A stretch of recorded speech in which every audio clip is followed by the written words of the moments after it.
High above the hills, there is a mountain that the people of Ajao village never climb after sunset. On that mountain lies a dark cave, hidden by rocks and mist. The cave is feared by everyone because inside it stands an ancient altar built for Ogun, the god of iron and war. For generations, the villagers have told stories about this place. They believe it is alive, that it listens, and that it can punish anyone who disrespects it. Children grow up hearing warnings from their parents: never go near the mountain, never look into the cave. The older people say that if you listen closely at night, you can hear the sounds of heavy footsteps, like a blacksmith's hammer striking iron deep inside. Others claim to hear whispers, as if unseen spirits speak from the shadows. The altar itself is said to glow faintly, even when there is no fire.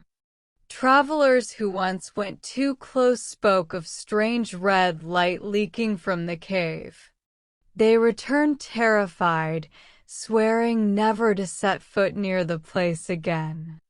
The villagers believe this glow is a sign of Ogun's presence, that the god never sleeps, but watches, waiting for the people to bring him offerings.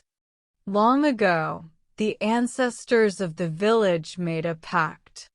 Every generation, one person must be offered to Ogun at his altar, or else misfortune will fall on the land. Crops will wither, animals will die, and sickness will spread. No one questions this belief, because many times when the sacrifice was delayed, disasters did strike. So the cave remains a place of fear and mystery. It is sacred, but also cursed. The people live with the knowledge that someday, someone among them will be taken up the mountain to face Ogun's altar. And no one ever returns the same. The year began with strange troubles in Ajao village. First, the rains came late, leaving the fields dry and cracked. The farmers prayed and worked hard, but the ground gave little harvest. Then, sickness spread through the people, children coughed at night, and elders grew weak. Even the animals were restless, many refusing to eat. Fear started to grow in every home. The elders of the village gathered in secret, meeting in the dark hours before sunrise. They spoke of the old warnings. When the land suffers, it means Ogun is angry. They decided that a sacrifice must be made at the altar in the mountain cave to calm the god's rage. For days, whispers spread like fire through the village: a new sacrifice will be chosen. At last, the elders announced their choice. His name was Ajao, a young man known for his bravery and kindness. Ajao was strong and hardworking, always helping others without expecting anything in return. Some said that his courage was why the spirits had marked him. Others believed the elders chose him because he had no wealth or power to protect him. When the news reached his family, sorrow filled their house. His mother wept endlessly, clinging to him, begging the elders to reconsider. His younger sister cried in silence, afraid to lose the brother who always protected her. Even his father, though proud, felt his heart break knowing his son's life had been decided by others. Ajao himself listened quietly. Fear burned inside him, but he did not show it. He remembered the stories told by the old ones that no one who walked into Ogun's cave ever returned the same. Yet, he also felt a strange strength, as if destiny had called his name. The village waited in silence, knowing the day of sacrifice was near. The night of sacrifice arrived. A cold wind swept through Ajao village, carrying with it the sound of drums.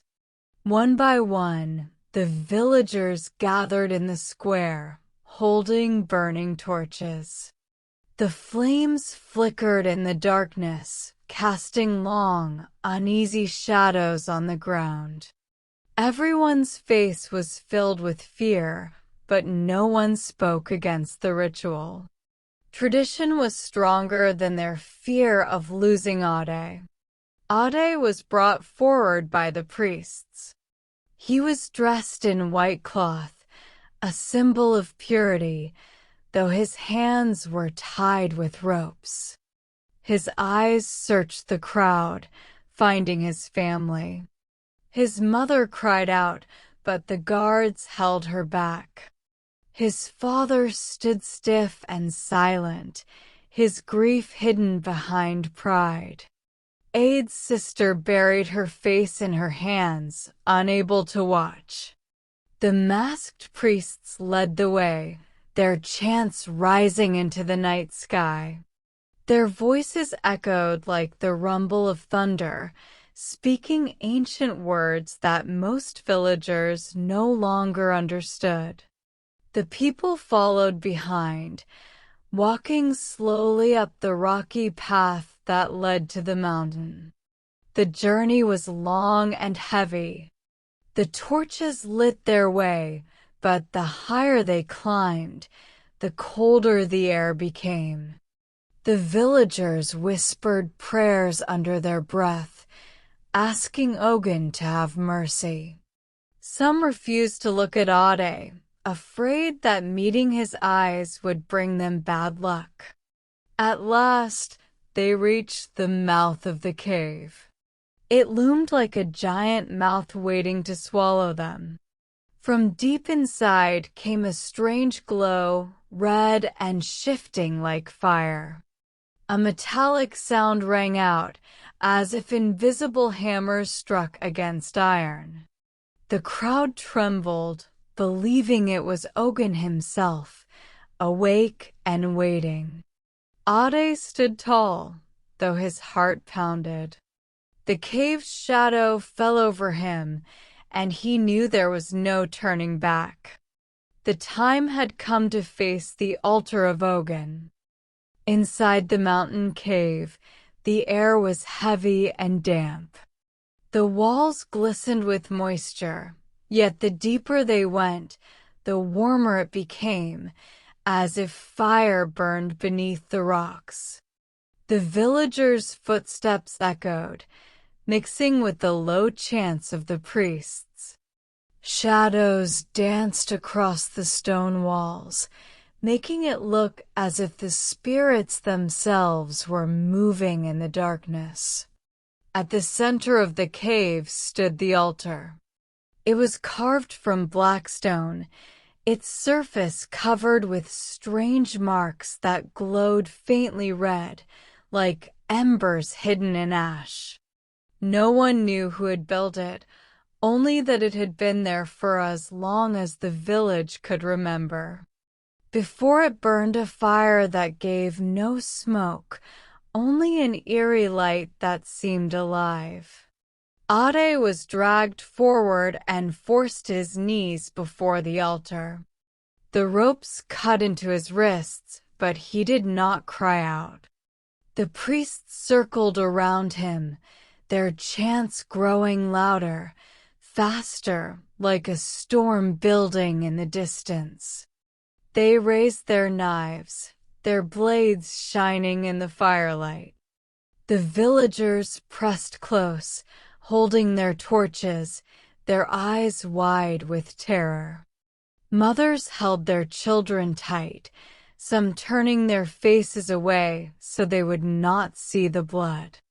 A deep silence filled the cave, broken only by the priests' voices. Everyone waited for the moment when Ogun would take his sacrifice. But before the blades could fall, the cave trembled. Dust fell from the ceiling, and the ground shook beneath their feet. The fire on the altar rose higher, crackling with sparks of red and black. A loud sound echoed through the cave, like iron striking iron, ringing again and again. The altar pulsed with light, as though it had a heartbeat. The people gasped, some dropping their torches in fear. It was no longer just stone. It was alive. Ade lifted his head slowly. He realized the god of iron had awakened, and his judgment was about to begin. The trembling of the cave grew stronger, as if the very mountain was alive. The villagers screamed and pressed back against the walls, but there was nowhere to run. The fire on the altar twisted upward, shaping itself into something more than flame.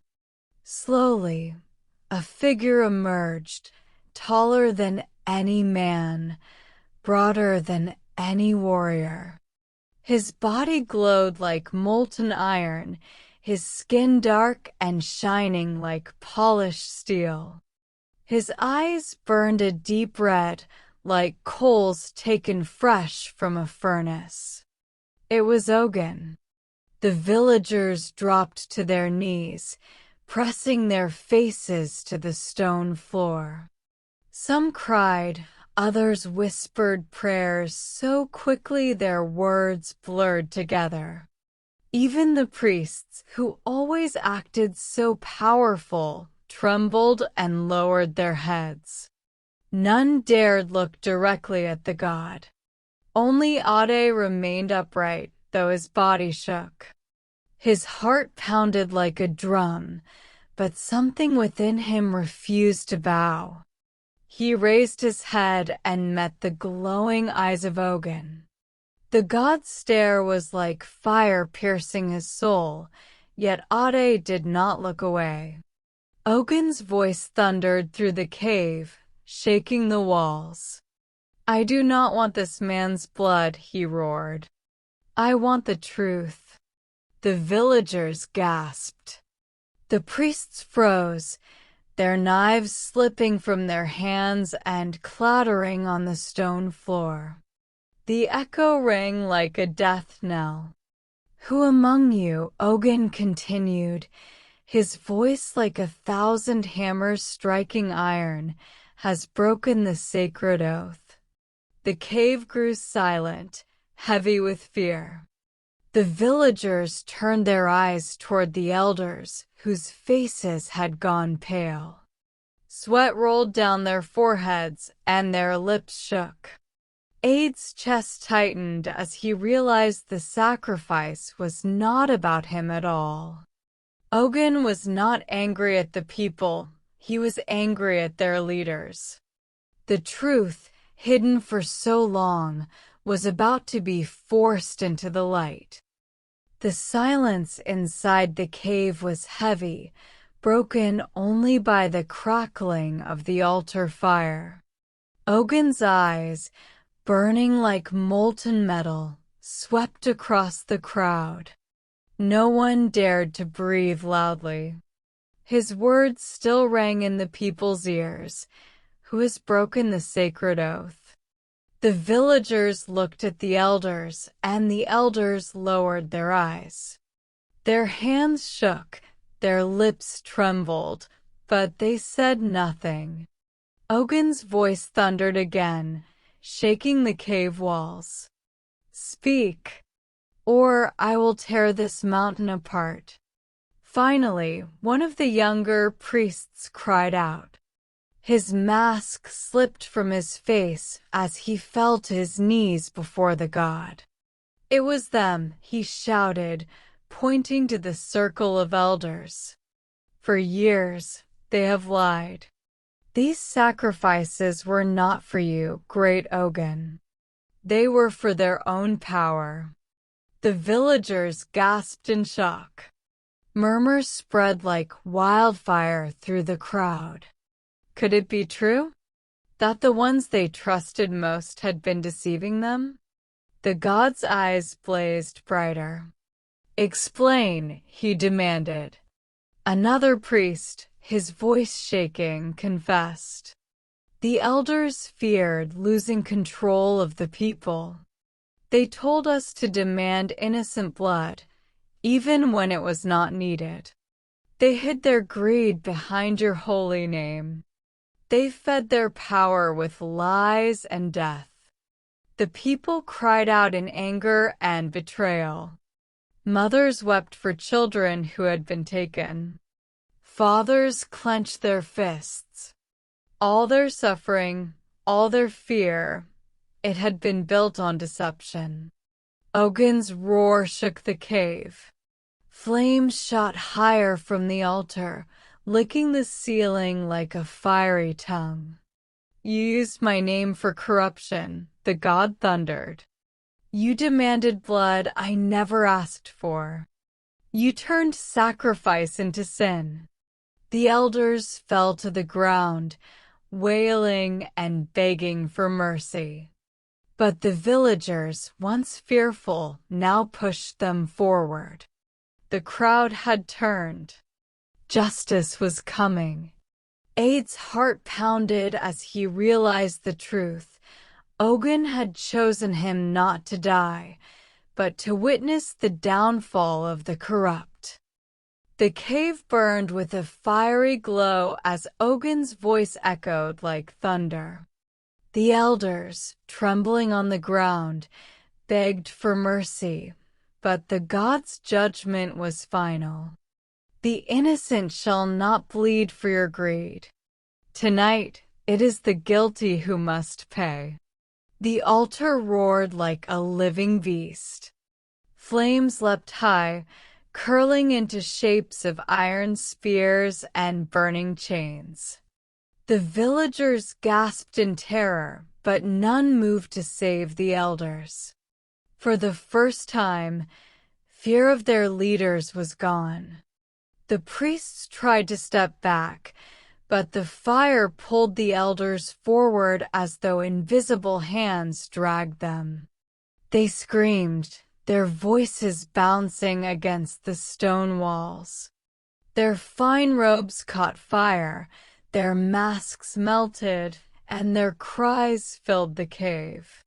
One by one, they were consumed by the altar, leaving nothing but ash that glowed red like embers. The villagers covered their faces, but Ade kept watching. His heart was heavy, but also strangely free. Justice had been done. The god of iron had shown the people that sacrifice was not meant to protect lies, but to punish corruption. When the last elder was gone, the flames softened. Ogun turned his burning gaze upon Ade. For a moment, Ade feared he too would be taken, but the god's voice came like rolling thunder. You are not my offering. You are my witness. From this day, you will guard this altar and keep my justice alive. Ade bowed his head, tears filling his eyes. He had been chosen not to die, but to carry a burden of responsibility. The villagers slowly rose, their fear replaced with respect. They looked at Ade with awe, whispering his name. He was no longer just a young man, he was Ogun's chosen guardian. As the people left the cave, the mountain was silent once more. The altar glowed faintly, watching. The village had learned a lesson it would never forget. Ogun demanded truth, not blind blood. and the price of lies was always death. Every secret eventually comes to light, and every lie is punished. If you felt the power of this story, don't forget to like, share, and subscribe. More dark and chilling tales are waiting for you here, and trust me, you don't want to miss the next one.